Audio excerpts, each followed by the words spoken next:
The Chase Sapphire Preferred is one of the best travel credit cards, especially if you want to travel for free. I'll be going over the Sapphire Preferred by showing you the point multipliers of the card and the best ways you can use the points you earn from the card.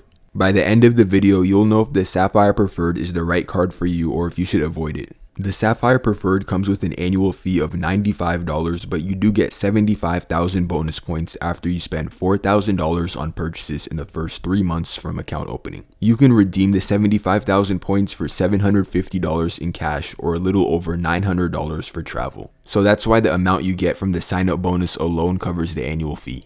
With the Sapphire Preferred, you earn 5 times total points on travel purchased through the Chase Travel Portal. Through the Chase Travel Portal, you can book flights, hotels, and other travel services. The Chase Travel Portal can be more expensive than booking through other websites, so make sure to check the prices elsewhere after looking on the Chase Travel Portal. If it is cheaper, you earn 2 times points instead of the 5 times points through the travel portal. When Chase says 2 times points on all other travel purchases, this doesn't only mean hotels and flights, but also Airbnbs or parking tickets or public transportation all earn the 2 times points. With the Chase Sapphire Preferred, you also get a $50 annual Chase Travel hotel credit and 3 times points on dining. Points back on dining is very rare to see on a travel credit card, but it's a major plus of the Sapphire Preferred. One thing we haven't talked about yet is how to maximize your Chase points. So I'll be doing a video on this, but one way to maximize your points is by transferring your points from your other Chase Ultimate Point Earnings cards onto the Sapphire Preferred.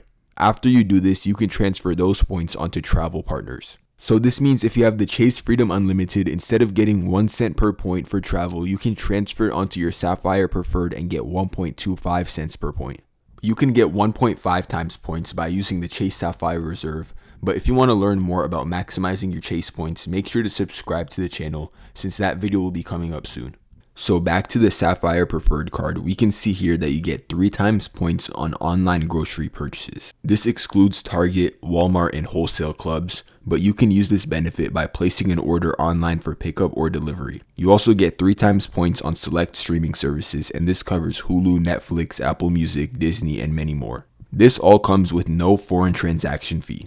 So with some credit cards, you get a transaction fee of 3% for each purchase outside of America, but the Sapphire Preferred does not have that. A big reason why the Chase Sapphire Preferred is one of the best travel credit cards is because it unlocks travel partners. You can transfer your Chase points to one of Chase's travel partners at a 1-to-1 ratio. You can see the list of travel partners that include airline travel partners and hotel travel partners. Doing this gives you on average 2 cents per point. So if you take the 75,000 points you get from the sign-up bonus and you use it on one of the transfer partners, you'll get on average $1,500 worth of travel. But when booking through travel partners, you can sometimes get less than 1.25 times per point. If it's ever under 1.25 times per point, it's best to not book it since you can get 1.25 times per point when booking through the Chase Travel Portal. We can see that this card is filled with benefits, but we should discuss who this card is best for. The Sapphire Preferred is best if you don't travel too much because there's no lounge access or crazy travel benefits like other credit cards. So if you're just looking for a solid travel credit card without the high annual fees that other travel credit cards have,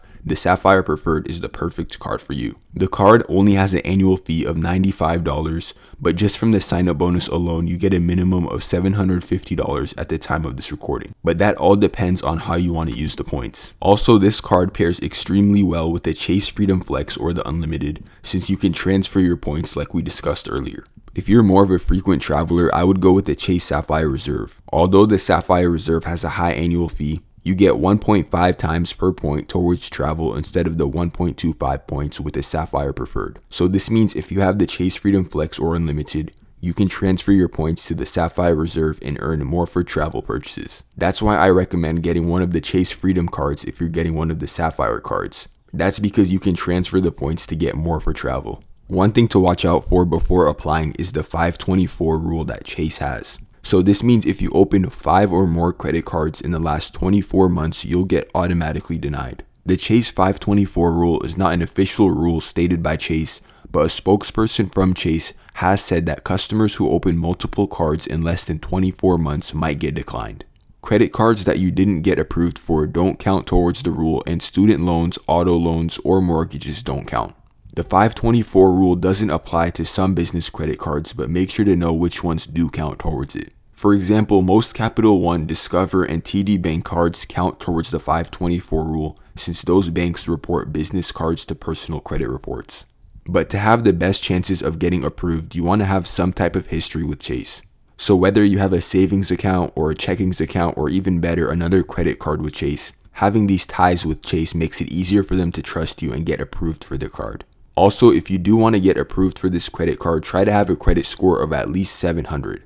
There are people who get approved with a 650 or a 660, but to have the best possible chances, try to have a 700 credit score before applying. If you want to learn more about Chase credit cards or how to maximize the points you get from the cards, be sure to subscribe since I'll be making videos on maximizing Chase points soon. Also, leave a comment if you have any questions about the Chase Sapphire Preferred. Thank you for watching the video, and I'll see you in the next one.